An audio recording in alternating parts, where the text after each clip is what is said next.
all of our staff and students for wearing their red, white, and blue to honor Veterans Day today, which is on Sunday. So I would first of all like to give all of our members of the armed forces a big round of applause and thank them for their service.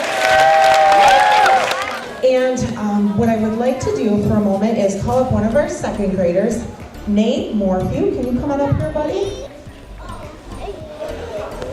So, boys and girls, I don't know if you know about Nate, but his mom, Hope, is a member of the Air Force. So, Nate's mom has been gone for about 6 weeks. So, he's been having a little bit of a hard time. He's had to help Dad take care of his sister, which hasn't been very easy. And he's been a real champ through all of this. So, let's give Nate a round of applause for his family.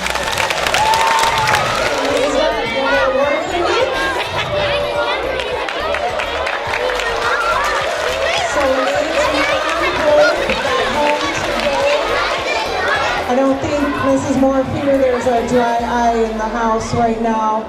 We thank you so much for your service. Mrs. Morphew has been in the Air Force for 24 years, and we really appreciate all that she and her colleagues do for our country.